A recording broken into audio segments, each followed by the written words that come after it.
Bonjour à tous, Clément Marchand, donc Gougia Ingénierie. Je vais casser le mythe tout de suite. Gougia Ingénierie, c'est un mot en Apache qui veut dire astucieux. Comme vous l'aurez compris, je suis bureau d'études en efficacité énergétique industrielle. Et je pense que l'astuce, c'est la première des qualités à avoir. Ce n'est pas forcément des calculs compliqués, c'est des petites méthodes simples, systématiques, à appliquer chez nos clients, chez vous industriels, pour aller à la chasse aux économies. L'efficacité énergétique, c'est une approche qui peut se regarder suivant un triptyque. Le premier, l'efficacité énergétique dite passive. Je viens travailler sur les besoins. Typiquement, on va prendre l'exemple du bâtiment, je vais travailler sur l'isolation, je vais travailler sur l'éclairement naturel, je vais venir travailler sur la ventilation. La deuxième, qu'on qualifiera d'active, elle vise l'amélioration des rendements de production, elle vise à l'automatisation des procédés, à la régulation. C'est un système qui peut s'envisager aussi bien en rénovation légère, en petits investissements ou en pilotage. Et le dernier des points, qui est un point qui est sous-jacent à toutes les thématiques, c'est le consommateur.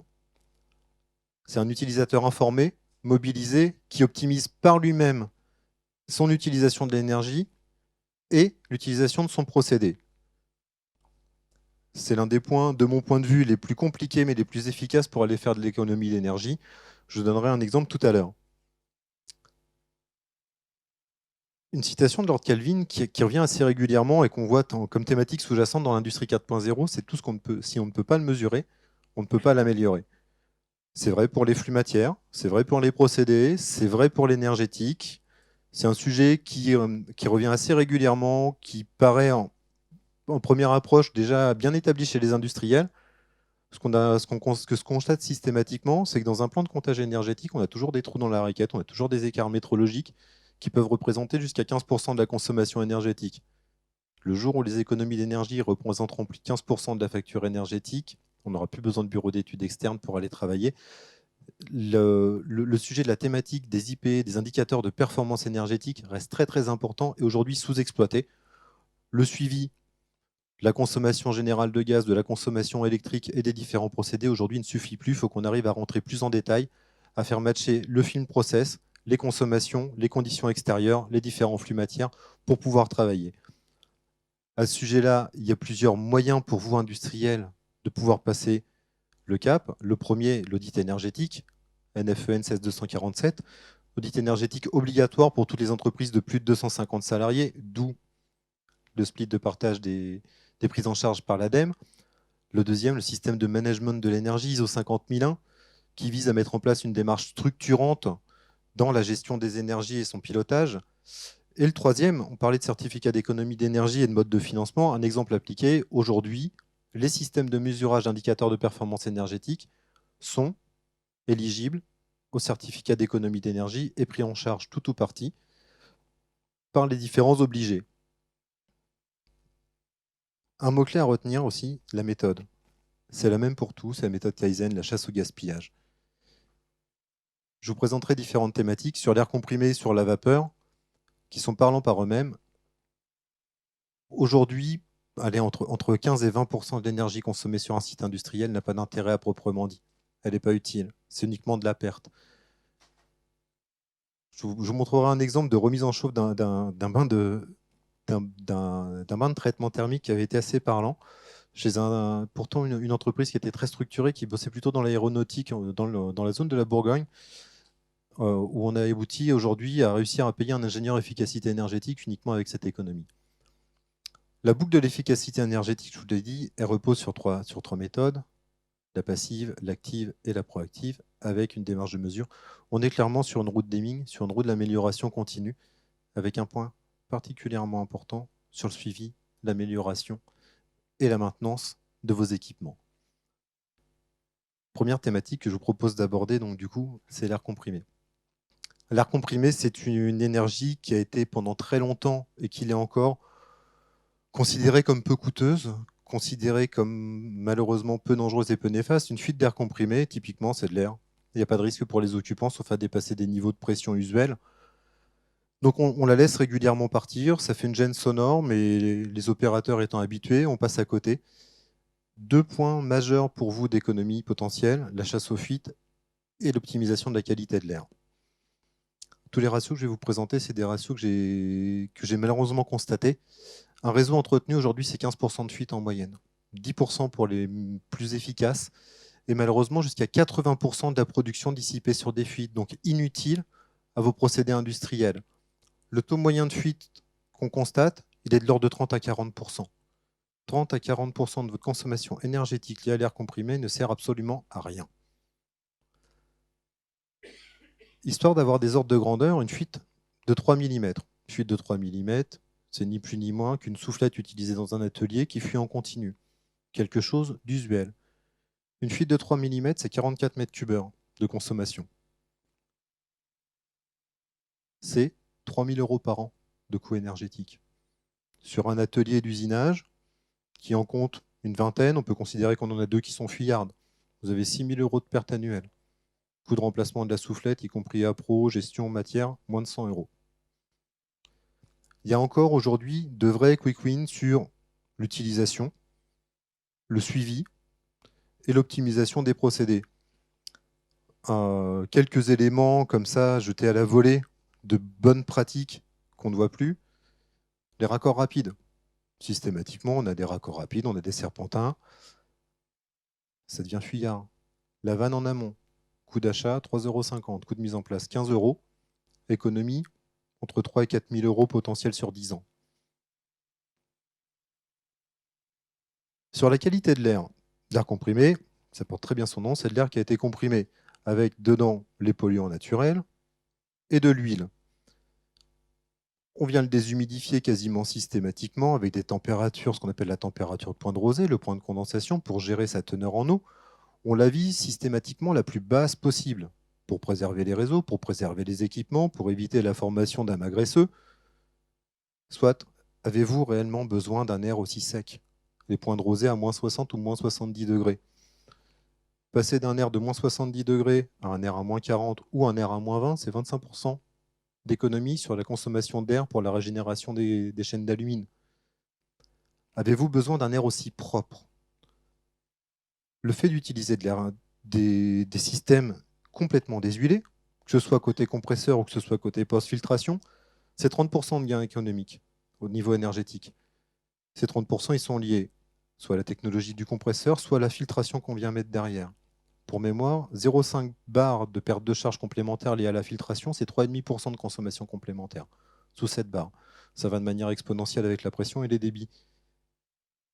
Et le dernier sujet, avez-vous besoin de cette pression de distribution? 1 bar d'économie, c'est 7%. Au lieu de partir à 7 bars, je passe à 6 bars, c'est 7% en moyenne.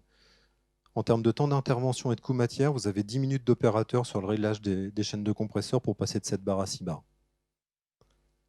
C'est plus qu'un quick win, c'est une économie. Vous l'aurez vu, c'est une démarche qui est relativement simple. Produisez le juste utile. C'est valable aussi chez vos clients. Ils vous achètent un niveau de qualité. Vous ne ferez pas de la surqualité. C'est la même chose avec vos utilités. Si vous n'avez pas besoin, diminuez. C'est systématiquement une économie d'une part d'énergie et d'autre part une économie financière. On va parler maintenant de la vapeur. C'est l'autre côté de la barrière. Pourquoi la vapeur en industrie? Parce que c'était une force motrice automotrice, simple, rapide, efficace, peu contraignante à mettre en œuvre à l'époque où les aciers étaient peu chers. On retrouve aujourd'hui de la vapeur partout, beaucoup moins pour son aspect moteur, beaucoup plus pour son aspect thermique. Qui dit vapeur dit condensat, qui dit condensat dit nécessairement purgeur, traitement d'eau, et un sujet un peu particulier qui reprend un peu le corollaire de l'air comprimé, c'est la notion de pression de vapeur. Les purgeurs vapeur, aujourd'hui, s'ils sont audités, c'est uniquement pour des aspects sécuritaires. On part du principe qu'un purgeur bloqué, c'est un risque pour les installations. C'est vrai, vous évitez les coups de bélier, vous évitez les ruptures et les explosions. Le purgeur fermé, il a sa contrepartie, c'est le purgeur bloqué ouvert. Purgeur bloqué ouvert, c'est de la consommation énergétique. Je vous ai mis juste en dessous les coûts moyens d'un débit de fuite de vapeur. Une petite fuite, 4 kg à l'heure, à peine perceptible à l'œil et à l'oreille. Sur une usine en feu continu, 8000 heures par an, c'est 1400 €. Quand on commence à percevoir la vapeur, c'est ce qu'on appelle les effets de soufflage, on est plutôt de l'ordre de 10 kg. On est sur 3600 € la fuite. Un audit spécifique aux purgeurs pour une papeterie, pour les dernières que j'ai chiffrées, on est de l'ordre de 2500 à 3000 euros. Il suffit de détecter une fuite pour percevoir la rentabilité immédiate. Coût de remplacement d'un purgeur, on est de l'ordre de 400 euros fourni posé. Il y a vraiment On est sur de la maintenance, mais pas seulement. On est aussi sur de l'efficacité énergétique. Les deux ne peuvent pas se distinguer. Dans la maintenance, vous avez le préventif. On tend aujourd'hui à parler de prédictif. Je pense que l'efficacité énergétique, elle s'inscrit dans le prédictif et dans la conduite. Et encore une fois, pour mémoire, une fuite de vapeur, fuite équivalent d'un millimètre de diamètre, décollement de plan de joint, on est à 5 kg. 3 mm de diamètre, sous 12 bars, on est à 47 kg à l'heure. Je vous laisse faire les calculs, on est à plus de 15 000 euros annuels. Vraisemblablement un resserrage ou une reprise relativement simple à faire sur la tuyauterie. Deuxième sujet, le traitement de l'eau. Oui, la vapeur, c'est de l'eau qui a été chauffée, qui a été portée à ébullition et qu'on a fait monter à un niveau de pression cible. Bien entendu, pour faire de la vapeur, on va pré-traiter son eau, méthode la plus traditionnelle, l'adoucissement. J'enlève les sels pour éviter les effets de bouillonnement, pour éviter les effets de corrosion et d'entartrage. Méthode, entre guillemets, plus moderne, j'utilise un système d'osmose. Je viens filtrer par un système de membrane mon eau pour aller enlever les sels au-delà du calcaire. Et le dernier, c'est le combiné eau adoucie osmose, donc soit dans le sens osmose adoucisseur, soit dans le sens adoucisseur osmose. C'est un exemple très concret d'un client que j'ai suivi là, sur la région rouennaise, qui me disait, moi aujourd'hui, de toute façon, ma chaufferie elle marche très bien avec de l'eau adoucie. Je ne vois pas l'intérêt de passer sur un système d'osmose. C'est vrai que c'est un investissement en facial. Là, on est sur un osmoseur qui faisait approximativement 6 tonneurs, enfin 6 mètres cubeurs de capacité de production. C'est un investissement de l'ordre de 50 à 60 kg euros. 50 à 60 kg euros pris en charge à plus de 75% par les certificats d'économie d'énergie, ce qui n'est pas le cas avec les adoucisseurs. On en arrive déjà à un coût résiduel de l'ordre de 10 kg euros, ce qui est beaucoup plus abordable. On m'a toujours dit l'osmose c'est compliqué. Oui, l'osmose c'est une filtration, l'osmose a besoin d'une mise en place un peu particulière. Néanmoins, quand on regarde les économies et sur l'énergie, parce que le fait d'avoir une eau de meilleure qualité réduit les taux de purge, les besoins de déconcentration dans les chaudières et donc la consommation en eau, le bilan net c'était 10 kg euros d'économie annuelle. Temps de retour pour un investissement, 1 an. Oui, c'est vrai, il y a une enveloppe initiale budgétaire de 70 kg euros. Ça peut paraître important, mais comme le présentait tout à l'heure mon collègue de Greenflex, il y a des moyens de financement qui vous permettent d'envisager la rentabilité immédiate de la solution. On parle de C2E, on parle de leasing. La mise en location d'un osmoseur, une location sur une durée avec amortissement sur 72 mois, y compris maintenance, c'est des éléments que vous proposent aujourd'hui tous les traiteurs d'eau. Petit gain corollaire qui avait été volontairement éludé là-dessus, le traitement de l'eau. A posteriori, on commence par enlever les minéraux de l'eau, après on vient réinjecter quelques produits pour inhiber la corrosion. Le fait d'avoir une eau beaucoup moins chargée limite très très fortement le besoin d'injection en produit en termes de concentration. Le produit est directement beaucoup plus efficace, et comme en plus on réduit les purges, on a beaucoup moins de volume. Ils sont passés d'un coût de traitement d'eau, ils étaient à 32 kg euros brut annuel avant, ils sont passés à 17 000. C'est des éléments qui ont été volontairement masqués dans cette étude, dans cette approche. Le dernier sujet, je vous en parlais, c'est de mon point de vue identique à l'air comprimé, la pression en vapeur saturée. Systématiquement, enfin quasiment systématiquement, aujourd'hui, on utilise de la vapeur 12 bars parce que c'est ce que les gens sont habitués à avoir sur leur procédé. Je parle bien d'habitude. Parce qu'aujourd'hui, la vapeur à 12 bars, de mon point de vue, elle n'est pas nécessaire 90 fois sur 100. En termes d'impact, passer d'une vapeur à 12 bars ou à une vapeur à 8 bars saturée, c'est 17 degrés. Très rarement, on a des besoins de température en aval des échangeurs sur les réseaux de vapeur qui dépassent les 100-150 degrés. Une vapeur à 8 bars est largement suffisante. La contrepartie, c'est que l'effet déperditif sur le réseau, je fais 10% d'économie. Je modifie en rien mon procédé. Comme vous le voyez, l'enthalpie varie peu. Je ne fais pas changer mes débits de manière significative. Et pour autant, j'ai fait 10% d'économie. Ce que je veux dire par là, c'est ne prenez pas pour argent comptant les habitudes et les usages. L'usage et l'habitude, c'est le premier moyen de faire des pertes financières et des pertes énergétiques. La nature change, nous aussi.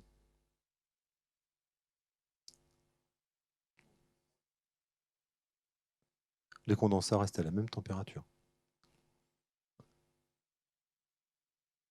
Les gestes du quotidien, dernière thématique, la chaleur. Deux modes de transfert de l'énergie, l'enthalpie et l'entropie. L'enthalpie, c'est l'énergie qui est utile, l'entropie, c'est l'énergie qui est liée à la dégradation. Dégradation, pourquoi? Parce qu'on va trop vite, parce qu'on va trop fort, parce qu'on a systématiquement une différence de potentiel qui est plus importante. Clairement, on pourrait assimiler ça aux pertes sur un réseau vapeur, enfin sur un réseau chaleur. Oui, mais pas que. C'est pareil, c'est pareil au niveau de l'électricité avec les tensions et les intensités. Plus on va fort, plus on crée d'éléments perturbateurs et exogènes où on vient perdre de l'énergie. Petit rappel, donc sur la définition d'un flux thermique, la puissance, c'est le débit multiplié par une capacité calorifique multipliée par un delta T. Pourquoi je vous montre cette slide? C'est parce que je suis systématiquement choqué par un élément, c'est la maîtrise des débits dans les réseaux hydrauliques. Le fait d'augmenter le débit, on me présente tout le temps le même argument, géré par les opérateurs de conduite, à tort ou à raison, il faut que je pousse plus fort pour aller plus loin, parce que sinon, j'arrive pas à irriguer. Soit. J'augmente le débit, je multiplie par l'ordre de 3 la consommation de la pompe. Donc doubler le débit sur une pompe, c'est multiplier par 8 sa consommation énergétique, sans rien apporter de plus.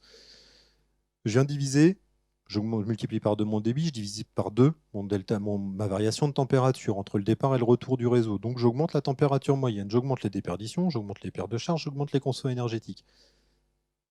Faites du juste utile. Ne prenez pas pour argent comptant les méthodes établies depuis bien souvent des décennies.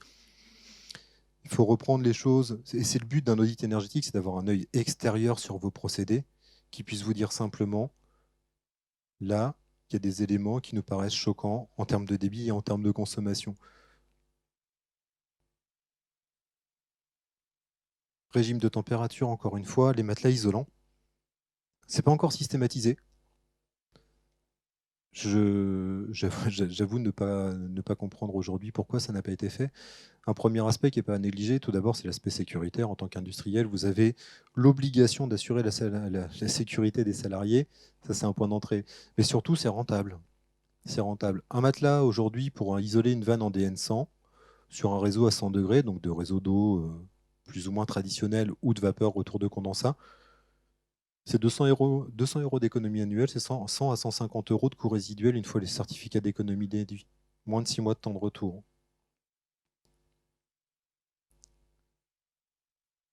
Et enfin, la dernière thématique que je voulais aborder avec vous, vous l'aurez compris, je suis fâché avec les habitudes. Le cas dont je vous parlais d'un atelier de traitement de surface en Bourgogne, qui utilisait un bain de traitement de surface de 500 kW en chaleur pour une entreprise qui tournait en 2/8, 5 jours sur 7. L'opérateur, par habitude, allumait le bain à l'arrivée du car, le matin à 5 heures. La première pièce, le temps que ces autres opérateurs se mettent au travail, fassent tourner les machines, arrivait de l'heure de 8 heures, donc 3 heures de chauffe. Le besoin réel, c'était 25 minutes pour monter le bain à température. Le fait d'avoir mis en place une mesure sur une semaine et une procédure, c'est 30 kg d'économie. Et 3 heures dégagées pour le salarié qu'on a pu réaffecter à d'autres process, notamment de la préparation et de la manutention de pièces pour justement préparer les bains à venir. Ça peut paraître évident, traitement de surface, on se dit toujours que c'est des gens qui ont des besoins énergétiques significatifs, donc qui sont férus avec le sujet. Oui, mais pas toujours. Pas toujours pour une simple et bonne raison, et je terminerai là-dessus. Ne prenez pas l'habitude comme une vérité. On fait souvent par dépit plutôt que par volonté des actions aussi basiques qu'allumer plus tôt. On a pris l'habitude d'eux, et l'habitude est toujours pernicieuse sur les consommations en général. Je n'aborderai absolument pas le sujet du froid, je vais laisser mon confrère gérer ce sujet beaucoup plus complexe que la chaleur. Eh ben, je vais passer la parole à Monsieur Guilpart pour nous parler justement du froid. Bon, merci bien, mais avant de parler du froid, je voudrais rebondir sur certains éléments qui ont été dits par mon collègue de Greenflex, hein, sur ce poids des habitudes, et puis on va retrouver ça un petit peu quand je vous parlerai des problématiques de froid, et en particulier sur l'air comprimé, sur la pression des réseaux de vapeur, etc. Il y a une façon qui est très simple de procéder, c'est de baisser discrètement la pression sans prévenir la production que vous le faites. Et puis, vous savez que vous avez atteint la valeur critique de pression quand il commence à venir vous voir et puis à vous dire, à râler en disant mais qu'est-ce qui se passe, ça ne marche pas. Et très souvent, on peut arriver à baisser de 1 à 1,5 bar la pression des réseaux sans que personne ne s'en aperçoive et faire les économies qui sont liées effectivement à cette baisse de pression, que ce soit les pressions d'air, enfin les niveaux de réseaux de distribution d'air comprimé, les réseaux de distribution de vapeur, c'est le même combat. Et je partage tout à fait ce point de vue sur le fait des habitudes qui sont ciblés. Et puis je vous reparlerai aussi de certains cas de figure où il y avait des consignes dans le froid qui étaient fixées, et rien que le fait de bouger ces consignes permettait d'avoir des économies d'énergie conséquentes. Donc le froid, moi je vais vous parler un petit peu de froid parce que, juste en quelques mots, MF Conseil, ça veut dire Maison du froid, des fluides et des utilités énergétiques, c'est-à-dire qu'on va ratisser toutes ces utilités énergétiques. Et là je vais plus cibler mon propos sur le froid, puisque moi-même je suis ingénieur frigoriste. Donc le froid, je crois que vous le savez, hein, le froid c'est une utilité énergétique qui est très largement utilisée dans tous les domaines, principalement l'agroalimentaire bien sûr, mais également tout ce qui est de la pharmacie, tout ce qui est de l'électronique avec les salles blanches, tout ce qui est de l'aérospatial, etc. Et compte tenu des consommations énergétiques qui sont associées à cet usage énergétique, le froid rentre très très souvent, pratiquement tout le temps d'ailleurs, dans le périmètre des audits énergétiques, qu'ils soient obligatoires comme dans le cadre des audits obligatoires au format 16247. Et si jamais vous déployez l'ISO 50001, ça rentre bien évidemment également dans ce périmètre. Alors c'est un sujet qui a intéressé beaucoup de monde, et en particulier beaucoup d'organismes, et en particulier l'ADEME, puisque ici, je ne sais pas si vous en avez connaissance, mais l'ADEME a commis il y a quelques années un ouvrage très intéressant sur l'optimisation des consommations froid dans les industries, et en particulier les industries agroalimentaires. Et à la fin de ce rapport, il y a une sorte de synoptique qui résume un petit peu tous les points d'intérêt, tous les points de vigilance que l'on doit avoir pour obtenir un froid optimisé d'un point de vue énergétique. Alors sur ces actions, on peut reconnaître, enfin, sur ces points de vigilance, on peut reconnaître ceux qui doivent être pensés dès la conception. Par exemple, l'isolation ici de votre installation frigorifique, hein, le panneau isolant, les tuyaux, etc. Il faut que ce soit raisonné dès le départ pour obtenir des résultats intéressants. Il y a également tout ce qui est de la circulation d'air, tout ce qui est des possibilités d'avoir de free cooling, tout ce qui est des possibilités de stockage, de froid ou de chaud d'ailleurs, puisqu'on peut faire de la récupération de chaleur. Mais tous ces points qui sont pensés dès la conception, ce n'est, comme le disait mon collègue tout à l'heure, qu'une partie des gisements d'économie d'énergie. En gros, la moitié du chemin. Parce que l'autre moitié du chemin, c'est vraiment tout ce qui est maintenance, tout ce qui est maîtrise opérationnelle des systèmes de management de l'énergie. Et là, ici, vous avez par exemple tout ce qui est en vert, tout ce qui est encadré en vert ici, toutes les actions sur lesquelles une maîtrise opérationnelle peut apporter des gains et des économies substantielles en termes d'énergie. Alors typiquement, on va retrouver quoi? Ici, vous avez une chambre froide. Une chambre froide, il y a une porte dessus. Et cette porte, si elle est tout le temps fermée, c'est bien, mais la porte, elle s'ouvre. Et on sait d'expérience que les ouvertures de porte, ça peut représenter jusqu'à 40% des charges thermiques qui rentrent dans une chambre froide. C'est-à-dire 40% de votre facture énergétique du froid, grosso modo.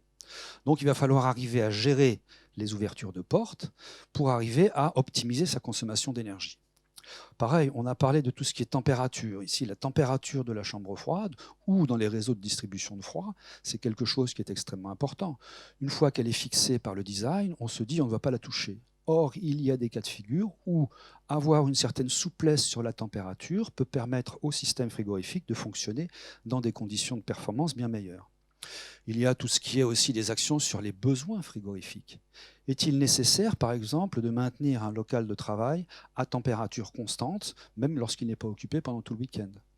Est-ce qu'il n'y a pas possibilité de jouer sur la régulation des systèmes et les consignes des systèmes de façon à optimiser les consignes pour optimiser, in fine, les consommations énergétiques des installations? Donc vous voyez que tous les points de vigilance qui permettent d'avoir une consommation d'énergie optimale au niveau d'une installation frigorifique. Il y en a certains qui sont par essence de la conception, bien évidemment, mais il y a également toutes les actions de maintenance, de maîtrise opérationnelle de ces paramètres qui font que l'on va faire l'autre moitié du chemin vers une installation énergétiquement performante au niveau du froid. Alors cette maîtrise opérationnelle, j'insiste un petit peu dessus parce que l'ADEME est particulièrement intéressé par cette notion et il faut reconnaître que c'est un des éléments clés de votre système de management de l'énergie. Alors, le système de management de l'énergie peut être formalisé dans le cadre d'une ISO 50001, comme peut ne pas l'être. C'est-à-dire que vous pouvez très bien avoir une démarche de management de l'énergie sans nécessairement être certifié ISO 50001. C'est l'état d'esprit qui importe, plus que le papier. Mais le papier aide souvent à bien montrer qu'on a bien formalisé ce processus. Donc cette maîtrise opérationnelle, elle a deux objectifs. La première, c'est que lorsque vous avez en place un système de management de l'énergie, vous avez des revues énergétiques, vous avez des audits énergétiques, et quid des résultats du suivi de ces actions qui sont recommandées? Est-ce que c'est effectivement mis en œuvre? Est-ce que c'est juste un rapport qui a été mis dans un tiroir? Ou est-ce que ça s'est traduit par des actions concrètes? Donc ça, c'est une action de maîtrise opérationnelle que de suivre cela. Et puis également, ce qui est du suivi de ces indicateurs de performance énergétique qui sont très importants, et je vous en reparlerai un petit peu tout à l'heure. Donc, en fonction de ce suivi, on va traduire ça en actions concrètes, non pas en actions concrètes d'investissement. Un investissement peut être une conséquence d'une action de maîtrise opérationnelle, mais ce n'est pas de la maîtrise opérationnelle. La maîtrise opérationnelle, c'est tout simplement de mettre en œuvre des idées qui proviennent de ces suivis sans investissement autre qu'un peu de bon sens. Et on va retrouver là ces notions de modification de consignes, ces notions de déclenchement, d'action de maintenance préventive, de redéfinition de consignes. Alors là, je mets consigne au sens propre comme au sens figuré. Au sens propre, ça va être je vais modifier ma consigne de température dans telle chambre froide ou dans tel réseau de distribution. Donc là, je vais sur mon régulateur et je modifie la consigne. Mais l'autre, ça peut être également des consignes d'intervention. Si je constate que j'ai telle dérive, alors je vais mettre en place cette procédure qui contient tout un ensemble de consignes pour arriver à retourner à une situation normale. Donc vraiment, la maîtrise opérationnelle, c'est une traduction de votre savoir-faire. Ça ne coûte pas grand-chose, si ce n'est votre salaire, enfin ça c'est autre chose. Mais ça ne coûte pas grand-chose, mais par contre ça peut rapporter gros, comme on va en voir quelques exemples. Alors pour une bonne maîtrise opérationnelle, il faut déjà savoir de là où on part, c'est-à-dire un point zéro. Et de nos jours, le cahier des charges initial de conception ne doit pas se baser que sur le prix du matériel initial. Il doit vraiment intégrer tout le coût de possession au cours de la durée de vie de l'équipement. Un compresseur, vous n'allez pas l'acheter pour son prix, mais c'est parce que globalement, énergie, maintenance et tout compris, sur sa durée de vie, va coûter moins cher que l'autre. Ça, c'est une notion qui est très importante de mettre en œuvre. Donc, quand on achète un équipement maintenant, il faut le sélectionner sur les performances attendues. Et en général, vu le prix qu'on paye ces équipements, on peut très bien demander au manufacturier de dire « Ok, d'accord, mais quels sont les facteurs qui peuvent influer sur la performance de mon équipement ? Qu'est-ce que je peux faire si je constate qu'un des facteurs d'influence dérive? Qu'est-ce que vous me préconisez ?» C'est-à-dire, en quelque sorte, anticiper cette notion de maintenance préventive que je dois faire sur mes équipements. Alors là, on peut s'intéresser bien évidemment à un équipement spécifique, un compresseur, un échangeur, mais on peut également s'intéresser sur une ligne de production, si tant est que l'équipementier vous vende la ligne de production en entier. Donc là, cette maîtrise opérationnelle s'appuie sur des conditions de départ qui sont un cahier des charges initial de conception, qui prennent en compte toute la dimension énergie de l'équipement ou du procédé. Et puis ensuite, il faut également s'appuyer sur des indices de performance énergétique qui soient clairs, qui soient synthétiques et qui intègrent des facteurs d'influence qui soient pertinents et mesurables. Typiquement, lorsque l'on a fait un indicateur de performance énergétique sur une chaîne de production, on va dire j'ai tant de kilowattheures consommés par mon surgélateur. Mais si vous avez une augmentation de la cadence de production, nécessairement, vous allez avoir une augmentation de la consommation énergétique. Donc, un indicateur de performance énergétique en kilowattheure par tonne est plus pertinent. Par contre, si vous avez une température extérieure qui augmente, il est aussi naturel que vous augmentiez vos consommations énergétiques. Donc, est-ce qu'il ne serait pas astucieux, dans ces indicateurs de performance énergétique, de faire également intervenir une température extérieure ? Et bon, il y a d'autres facteurs qui peuvent intervenir. Une ligne de production, si elle tourne à vide, il y a quelque chose qui ne va pas. Donc il y a également peut-être à intégrer le temps de fonctionnement à vide de l'installation sur cette ligne de production. Enfin bref, vous voyez, des indicateurs de performance énergétique qui soient faciles à lire et à écrire, qui incluent des facteurs d'influence performants et je dis mesurables aussi parce que c'est intéressant, et puis surtout qui est une formulation, que je dis mathématique, mais enfin qui s'exprime de façon à pouvoir, s'il y a une dérive de cet indicateur de performance énergétique, savoir d'où vient cette dérive. Parce que très souvent, on a un compteur qui s'affole, mais on ne sait pas d'où ça vient. Alors on est obligé de revenir pour réfléchir sur l'origine de cette dérive. Donc dès le départ, penser à des indices de performance énergétique qui permettent de quantifier le poids des facteurs d'influence majeurs, ça c'est intéressant. Et bien sûr, pour avoir des indicateurs de performance, il faut bien avoir de la mesure. Et là, on retrouve cette notion de plan comptage, cette notion d'indispensabilité d'avoir de la mesure, des compteurs d'énergie, des températures, des pressions, qui sont gérés tout ensemble au niveau centralisé par une gestion technique, et tout ce qu'on va retrouver avec la notion de big data, de toutes ces choses-là. Alors tout ça, c'est très bien, mais j'insiste surtout sur le côté consommateur dont vous parliez tout à l'heure, c'est que si derrière, il n'y a pas une équipe énergie qui soit dynamique, motivée et compétente, tout ça ne marchera pas. Donc, vous voyez un petit peu tout ce qu'il faut faire. Alors là, je pensais vous faire deux cas deux retours d'expérience récents. Là, je n'aurai le temps de vous en traiter qu'un. Puis je vais traiter celui des établissements Auril. On a un représentant d'Auril dans la salle. Et Auril donc, fabrique des principes actifs pour un grand industriel de la pharmacie. C'est un site qui est situé sur Bolbec. Et le référent énergie de ce site est M. Brevet. Et on a donc le plaisir d'avoir son collègue avec nous aujourd'hui. Donc, Auril est une industrie qui entrait dans le cadre des audits obligatoires, enfin des audits énergétiques obligatoires, et il a réalisé un audit énergétique en 2015. Et quand il a vu l'intérêt que pouvait avoir l'appropriation de la démarche, il a souhaité mettre en place une certification ISO 50001 au niveau du site. Et donc, ils ont constitué une équipe très motivée, 11 collaborateurs au départ qui étaient mobilisés par la mise en place de la certification, et la certification donc obtenue en octobre 2019. C'est un site qui, grâce à toutes ces démarches, a pu quantifier effectivement une consommation énergétique du site qui s'élève à 100 gigawattheures, ce qui n'est pas rien, mais ce qui est assez classique dans le domaine industriel et en particulier agro-industriel. Enfin, là, c'est l'industrie pharmaceutique, mais les agro-industries, c'est à peu près cet ordre de grandeur. Et un peu moins de la moitié de ces 100 gigawattheures qui sont de l'énergie électrique. Et sur cette énergie électrique, grâce à ces systèmes de management de l'énergie, on a pu identifier ceux qui étaient liés au froid process, c'est-à-dire au refroidissement des produits en cours de fabrication, et puis ce qui était du traitement d'air.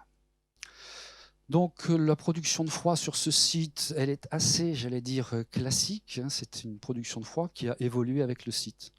Quand on construisait une ligne supplémentaire, on mettait une production de froid supplémentaire, un bâtiment supplémentaire, une production de froid supplémentaire. Donc il n'y a pas de production de froid centralisée. Et ce site a comme particularité, comme certains autres, mais c'est d'avoir une production par bâtiment. C'est-à-dire on va faire une étape du process dans ce bâtiment qui a sa propre production de froid. On va faire passer le produit dans un autre bâtiment qui a son autre production de froid. Et donc là se pose une difficulté d'avoir un ratio classique qui va être les kilowattheures par tonne de tel produit fabriqué. Enfin bon, ça c'est un détail. On voit que la production de froid est assurée par un certain nombre de groupes frigorifiques. On va retrouver quelques mégawatts frigorifiques sur des boucles de distribution secondaire avec des régimes de plus 6, plus 12, du fluide assez classique en primaire du 134A, avec des régimes d'eau glacée qui sont assez classiques.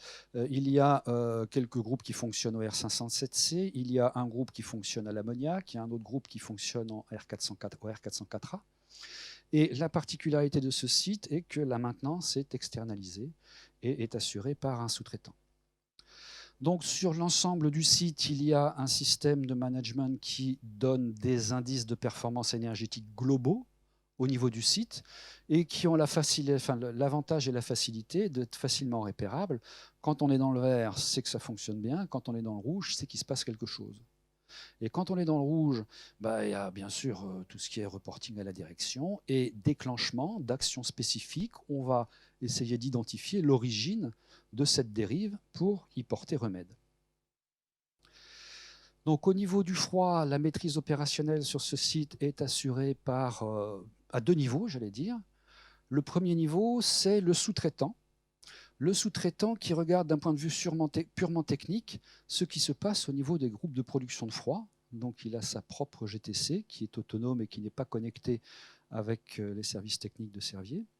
Et elle s'assure du suivi des températures, des puissances et des coefficients de performance des systèmes frigorifiques.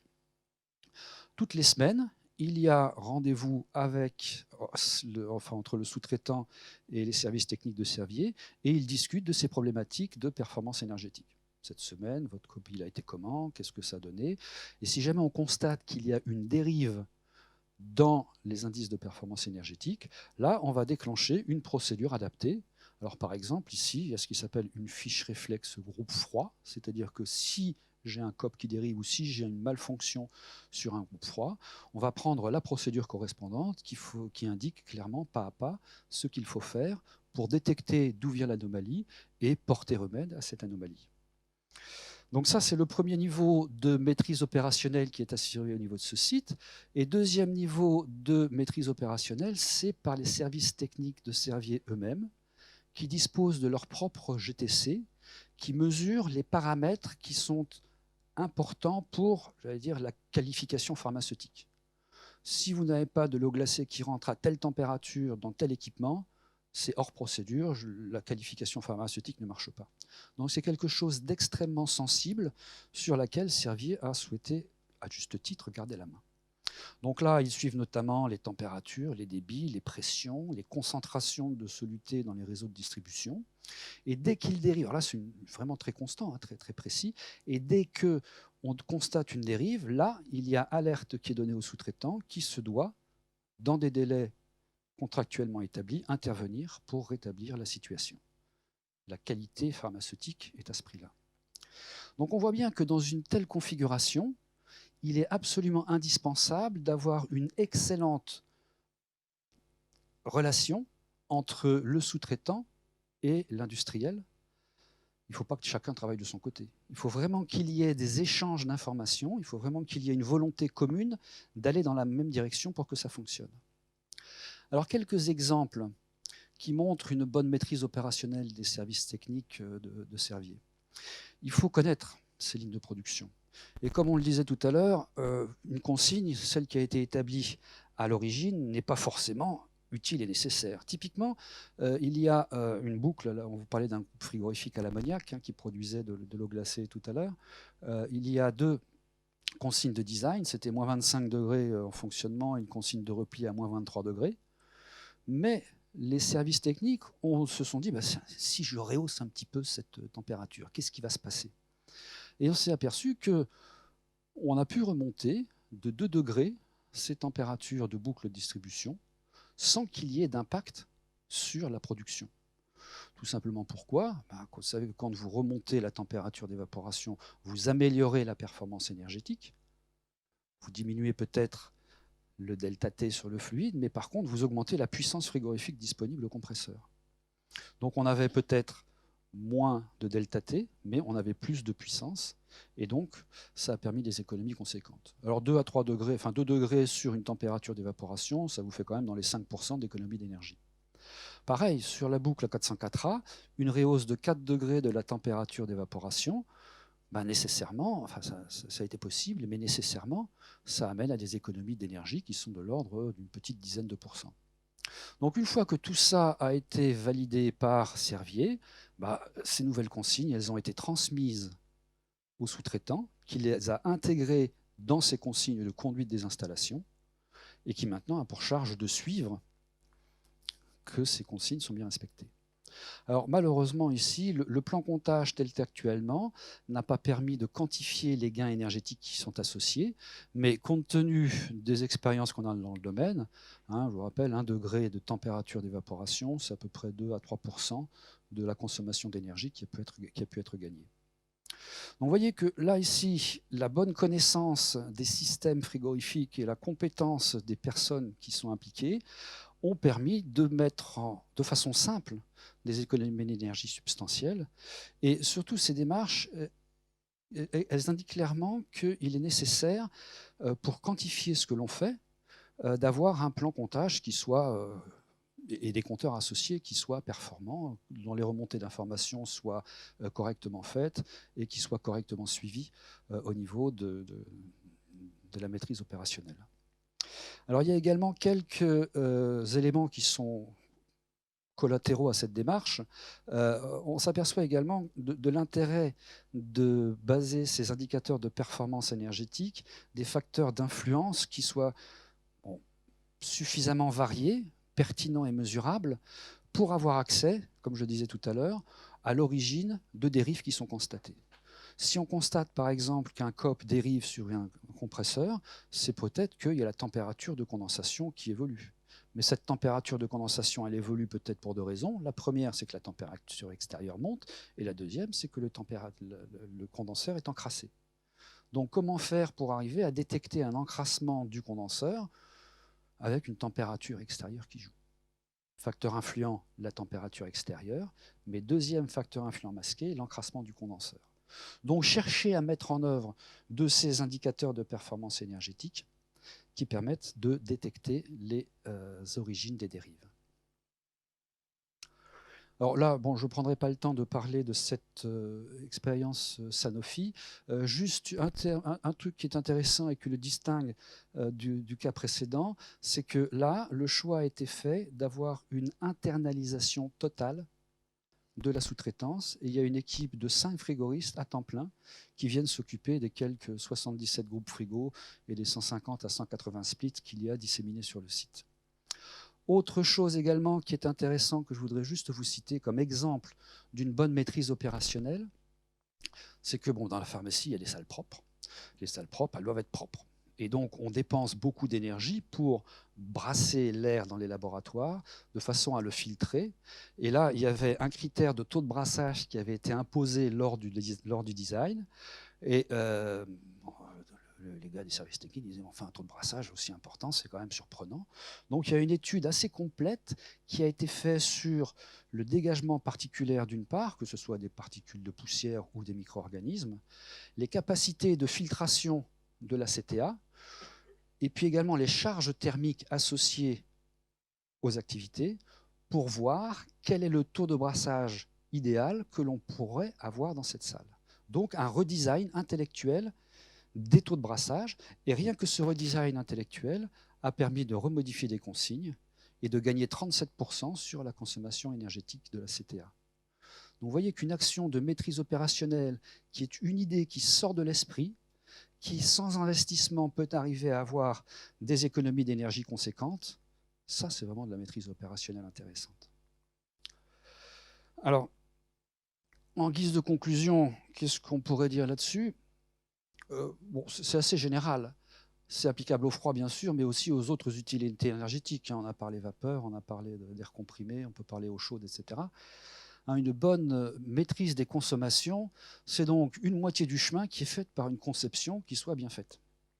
Conception bien faite, je vous rappelle, des équipements qui sont basés sur leur performance technique, certes, mais également sur leur performance énergétique intégrée sur leur cycle de vie. Il faut effectivement connaître ces équipements et savoir ce qui peut impacter sur leur performance énergétique. Là, je ne l'ai pas dit, mais ça va de soi, il faut aussi avoir des boucles de production de froid qui soient adaptées aux besoins. Typiquement, si vous avez du froid négatif et un cycle mono-étagé, vous savez que vous allez avoir des performances nécessairement moins bonnes que si vous mettez du bi-étagé. Enfin, tout ça, c'est du ressort de la conception, mais ce n'est que la moitié du chemin. L'autre moitié du chemin, c'est vraiment la maîtrise opérationnelle de votre système de management de l'énergie, avec la définition et le suivi d'indicateurs de performance énergétique qui soient pertinents, je le redis, hein, avec des facteurs d'influence, etc. Et puis aussi la nécessité d'avoir une réévaluation régulière de ces indicateurs de performance.